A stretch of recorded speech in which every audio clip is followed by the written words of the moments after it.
மேலும் இந்தியாவினுடைய நடவடிக்கைகள் அடுத்த கட்டமாக என்னென்ன இருக்கும் என்பது சார்ந்த பல்வேறு விவரங்களை நம்மோடு பகிர்வதற்காக செய்தியாளர் சுசித்ரா இணைப்பில் இருக்கிறார். அவரோடு பேசலாம்.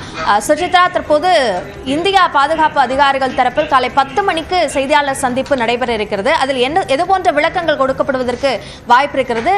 மற்ற எல்லை பகுதியின் நகர்வுகள் என்னவாக இருக்கிறது?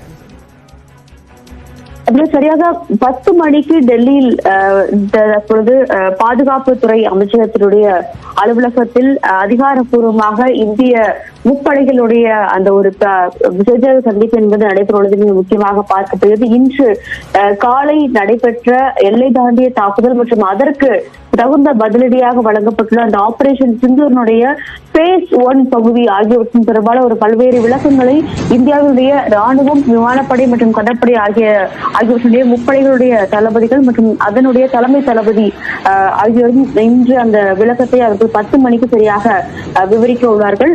அது குறிப்பாக 4 அதாவது எல்லை பாகிஸ்தான் ஆக்கிரமிப்பு காஷ்மீரில் இருக்கக்கூடிய 4 ஜெய்ஷ்-இ முகமது அமைப்பினுடைய அந்த ஒரு தீவிரவாத முகாம்கள், லஷ்கர்-இ தொய்பாவினுடைய 3 தீவிரவாத முகாம்கள், ஹிஸ்புல் முஜாஹிதீனுடைய 2 தீவிரவாத முகாம்கள் ஆகிய முகாம்கள் என்பது இந்திய விமானப்படையால் தாக்கப்பட்டுள்ளது என்ற ஒரு தகவலையும் இந்திய விமானப்படை அதிகாரிகள் தெரிவித்திருக்கீங்க. அந்த எந்தெந்த இடங்கள் தாக்கப்பட்டது, எவ்வளவு தீவிரவாதிகள் அதில் பாதிப்படைந்துள்ளார்கள் என்பது தொடர்பான ஒரு விளக்கத்தை இந்திய ராணுவம் இன்று காலை 10 மணிக்கு நடைபெற உள்ள செய்தியாளர் சந்திப்பின் போது அவர்கள் விளக்குகிறார். அதற்கு பிறகு 11 மணிக்கு பிரதமர் மோடி தலைமையிலான மத்திய பாதுகாப்பிற்கான அமைச்சரவை கூட்டம் என்பதும் டெல்லியில் நடைபெற உள்ளது மிக முக்கியமாக பார்க்கப்படுகிறது. இந்த ஆபரேஷன் சிந்தூர் செயல்பாட்டை நள்ளிரவு முழுவதுமே பிரதமர் மோடி மற்றும் பாதுகாப்புத்துறை அமைச்சர், உள்துறை அமைச்சர்கள் ஆகியோருமே கண்காணித்து வந்த நிலையில் அதிகாரப்பூர்வமாக எடுக்கப்பட்டுள்ள நடவடிக்கைகள் என்ன, அடுத்த கட்டமாக என்ன செய்யப்பட வேண்டும், பாகிஸ்தானுடைய எதிர் தாக்குதல் வரும் பட்சத்தில் அதன் மீதான ஒரு நடவடிக்கைகள் எவ்வாறு இருக்கப்பட வேண்டும், பொதுமக்கள் பாதுகாப்பு என்பது எவ்வாறு இருக்கிறது, இன்று நடைபெற உள்ள அந்த பாதுகாப்பு ஒத்திகைகளுடைய செயல்பாடுகள் எவ்வாறு இருக்குது என்பதோட பல்வேறு அம்சங்கள் அந்த பாதுகாப்பிற்கான மத்திய அமைச்சரவை கூட்டத்திலும் ஆலோசிக்கப்பட உள்ளது மிக முக்கியமாக பார்க்கப்படுகிறது. ஆபரேஷன் சிந்தூரினுடைய செயல்பாட்டிற்கு பிறகு நடைபெறும் முதல் முக்கிய கூட்டம் என்பதையும் இது பார்க்க வேண்டும். 10 மணிக்கு முப்படைகளுடைய அந்த ஒரு செய்தியாளர் சந்திப்பு, அதன் பிறகு 11 மணிக்கு மத்திய பாதுகாப்பிற்கான அமைச்சரவை கூட்டம் என்ற ஒரு அறிவிப்பையும் தற்பொழுது மத்திய அரசாங்கம் அறிவித்துள்ளது. அப்படியா சுசித்ரா, இந்த இந்தியாவினுடைய தாக்குதல் பாகிஸ்தான் ரஜோரி, பூஞ்ச் போன்ற அந்த பகுதிகளில் தற்போது தாக்குதல் நடத்திட்டு இருக்காங்க. இது இன்னும் தீவிரம் அடையக்கூடிய சூழல் எல்லை பகுதிகளில் இருக்கா? இப்போ இந்த ஆலோசனையில என்ன முடிவுகள் எடுக்கப்படும், எது பற்றி ஆலோசிக்கப்படும் என்ற தகவல் வெளியாக இருக்கா? நிச்சயமாக, அதாவது நீங்கள் குறிப்பிட்டது போல ஏற்கனவே அதாவது இந்தியாவினுடைய எல்லை பகுதி மாவட்டங்கள் மட்டுமல்லாமல் அது சர்வதேச எல்லையான line of control, line of actual control, இந்த 2 எல்லைகளிலுமே கடுமையான ஒரு தாக்குதல் என்பது தற்பொழுதும் ஒரு சில இடங்களில் நடைபெற்று வருவதாகத்தான் கூறப்பட்டு வருகிறது. பொதுமக்கள் அந்த பகுதியிலிருந்து பத்திரமாக வெளியேற்றும் நடவடிக்கைகளும் இந்திய ராணுவமானது ஈடுபட்டு வருவதையும் முக்கியமாக பார்க்க வேண்டும். குறிப்பாக பூஞ்ச், பஹல்காம் உள்ளிட்ட எல்லை பகுதியில் அமைந்திருக்கக்கூடிய மாவட்டங்களை பொறுத்தளவில் ஏற்கனவே இந்த நடவடிக்கை தொடங்கி இருக்கிறது என்றாலும் தாக்குதல் என்பது பாகிஸ்தானுடைய கருத்து தாக்குதல் தற்பொழுது நடைபெற்று வருகிறது. ஒரு கமர்ஷியல் விமானங்களுக்கான வான்வெளி இன்னும் அதிகாரப்பூர்வமாக பாகிஸ்தான் மூடாமல் இருக்கும்போது இந்தியாவை பொறுத்தளவில் லே உள்ளிட்ட விமான நிலையங்களான முழுவதுமே விமான சேவைகள் விமான அமைச்சகமான அதிகாரப்பூர்வமாக அறிவித்துள்ளது. இந்த செயல்பாடுகள் எவ்வாறு வருகிறது என்பது தொடர்பான ஒரு ஆலோசனையை பாதுகாப்பு அமைச்சரவை கூட்டமானது நிச்சயமாக கையெடுக்கும். போர் சூழல் என்பது முற்றிலுமாக ஏற்படும் பொழுது, கடுமையான தாக்குதல்கள் பாகிஸ்தான் தரமிருந்தும் இருக்கும் பொழுது எவ்வாறு இந்த எதிர்வினை தாக்குதல் என்பது இந்தியாவுடைய கடற்படை மற்றும் விமானப்படையினுடைய சார்பாக முன்னெடுக்கப்பட வேண்டும், இந்தியாவுடைய மக்களுக்கு எதுவும் ஆகாத வகையில் எவ்வாறு தாக்குதல் இருக்க வேண்டும், அதை எவ்வாறு தடுத்து நிறுத்த வேண்டும் தொடர்பான பல்வேறு ஆலோசனைகளையும் இன்றைய நடைபெறும் அந்த பாதுகாப்பிற்கான அமைச்சரவை கூட்டத்தில் பிரதமர் மோடி தலைமையில் அவர்கள் ஆலோசிக்க உள்ளார்கள். பாதுகாப்புத்துறை அமைச்சர், உள்துறை அமைச்சர், வெளியுறவுத்துறை அமைச்சர் என அனைவருமே அதில் பங்கேற்க உள்ளது மிக முக்கியமாக பார்க்கப்படுகிறது. ஏற்கனவே இன்றைய அந்த ஆபரேஷன் சிந்தூர் தொடர்பாக பல்வேறு நாடுகளுக்கும் வெளியுறவுத்துறை அமைச்சர் ஜெய்சங்கர் மற்றும் அதிகாரிகள் தொலைபேசி மூலமாக அவர்கள் தொடர்பு கொண்டு அமெரிக்கா, இங்கிலாந்து, சவுதி அரேபியா, ஐக்கிய அரபு அமீரகம் மற்றும் ரஷ்யா உள்ளிட்ட நாடுகளை தொலைபேசி வாயிலாக தொடர்பு கொண்டு என்ன நடத்துகிறீர்கள் இந்தியா எடுத்துள்ளது, ஏன் இந்த ஒரு தீவிரவாத முகாம்கள் மீதான தாக்குதலை எடுத்தது, அதற்கான அவசியம் என்ன என்பது தொடர்பான ஒரு விளக்கத்தையும் வெளியுறவுத்துறை அமைச்சர் தற்போது வழங்குகிறது. அது தொடர்பான ஒரு விளக்கத்தையும் வெளியுறவுத்துறை அமைச்சர் ஜெய்சங்கர் இந்திய அமைச்சர் முன்வைப்பார் என்று எதிர்பார்க்கப்படுகிறது. இந்த ஆபரேஷன் சிந்தூரில் தாக்கப்பட்ட 9 தீவிரவாத முகாம்கள் எவ்வளவு பாதிக்கப்பட்டது என்பது தொடர்பான ஒரு விளக்கத்தை முப்படைகளுடைய தளபதி அனில் சௌஹான் இன்றைய அந்த ஒரு பாதுகாப்புத்துறை அமைச்சரவை கூட்டத்தின் பொழுது பிரதமரிடம் விளக்க உள்ளார். அதற்கான அந்த ஒரு பல்வேறு ஆவணங்கள், விஷுவல் மற்றும் போட்டோ கன்ஃபர்மேஷன்களும் இந்தியாவினுடைய முப்படைகளால் சேகரிக்கப்பட்டு அதுவும் இன்றைய அந்த பாதுகாப்பிற்கான அமைச்சரவை கூட்டத்தில் சமர்ப்பிக்கப்பட்டு விளக்கப்படுவது முக்கியமாக பார்க்கப்படுகிறது. அதற்கு அடுத்தபடியாக என்ன நடவடிக்கைகள் என்பதும் இன்றைய பாதுகாப்பிற்கான அமைச்சரவை கூட்டத்தில் முக்கியமான ஒரு முடிவாக எடுக்கப்படும் என்றும் எதிர்பார்க்கப்படுகிறது. இந்த ஆபரேஷன் சிந்தூருக்கு பிறகு அமைச்சரவை கூட்டம், மத்திய அமைச்சரவை கூட்டம், அதன் பிறகு தொடர்ந்து அனைத்து கட்சி கூட்டத்திற்கான ஒரு வாய்ப்புகளும் உள்ளதாகவும் தகவல்கள் நமக்கு கிடைத்துள்ளன. சுசித்ரா, முக்கியமாக விமான சேவைகள் அதனுடைய பாதிப்பு என்பது காஷ்மீர் பகுதிகளில் மட்டும் இருக்கா, அல்லது வட இந்திய பகுதிகள் முழுவதுமே விமான போக்குவரத்து சேவை பாதிக்கப்பட்டிருக்கா?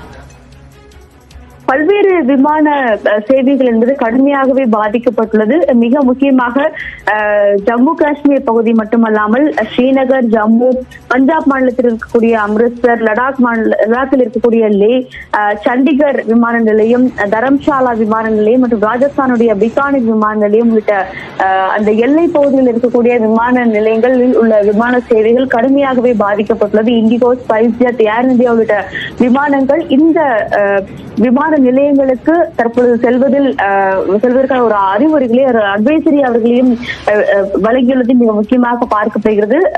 பல்வேறு விமானங்கள், குறிப்பாக இண்டிகோ, ஸ்பைஸ்ஜெட், ஏர் இந்தியா விமானங்கள் தற்காலிகமாக அந்த ஒரு நிறுத்தி வைக்கப்பட்டுள்ளதாகவும் தொடர்ந்து விமான சேவை எப்பொழுது தொடங்கப்படும் என்ற ஒரு அறிவிப்பை விரைவில் வெளியிடுவோம் என்ற ஒரு தகவலையும் அவர்கள் விமான அந்த நிறுவனங்கள் சார்பாக பொதுமக்களுக்கு வழங்கப்பட்டுள்ளது மிக முக்கியமாக பார்க்கப்படுகிறது.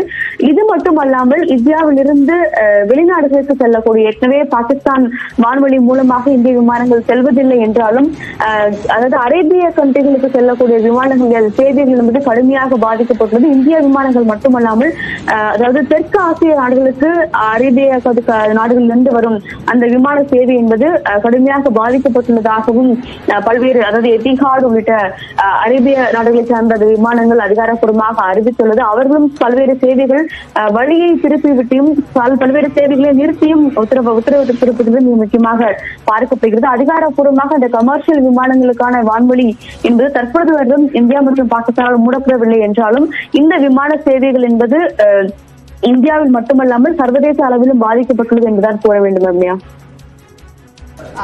சுசித்ரா, இப்போ காஷ்மீர்ல இருக்கிற நிறைய பகுதிகளில் பள்ளி கல்லூரிகள் செயல்பாடுகள் என்பது நிறுத்தம் என்ற அந்த தகவலையும் நம்ம பார்க்குறோம். அது பற்றிய விவரங்கள் இருக்கா? அதே மாதிரி இப்போ 9 இடங்கள் தாக்குதல், அதில் எந்தெந்த தீவிரவாத அமைப்புகள் தொடர்புடைய இடங்களாக அது சொல்லப்பட்டிருக்கு? நிச்சயமாக காஷ்மீர் பள்ளிகளுக்கு இன்று முழுவதுமாக விடுமுறை என்பது அதிகாரப்பூர்வமாக அறிவிக்கப்பட்டுள்ளது. எல்லை பகுதிகளில், அதாவது குறிப்பாக அனந்த்நாக், பூஞ்ச், ரஜோரி உள்ளிட்ட எல்லை பகுதி மாவட்டங்களுக்கான அந்த கல்லூரிகளுக்கும் முழுமையான ஒரு விடுப்பு என்பது இன்று இந்த ஒரு தாக்குதல் காரணமாகவும் ஆபரேஷன் சிந்தூர் காரணமாகவும் அறிவிக்கப்பட்டுள்ளதாக தற்போது அந்த மாநில அரசு அதிகாரப்பூர்வமாக அறிவித்துள்ளது. இன்று நள்ளிரவில் நடத்திய ஒரு தாக்குதலை குறிப்பாக ஜெய்ஷ் இ முகமது மூன்று அமைப்புகளை சார்ந்த தீவிரவாத முகாம்கள் தான் தாக்கப்பட்டதாக இந்திய விமானப்படையினுடைய அதிகாரிகள் குறிப்பாக 3 முகாம்கள் என்பது ஜெய்ஷ் இ முகமது அமைப்பை சார்ந்த ஒரு தாக்குதல் முகாம்கள் என்பது ஜெய்ஷ் தீவிரவாத முகாம். லஷ்கர்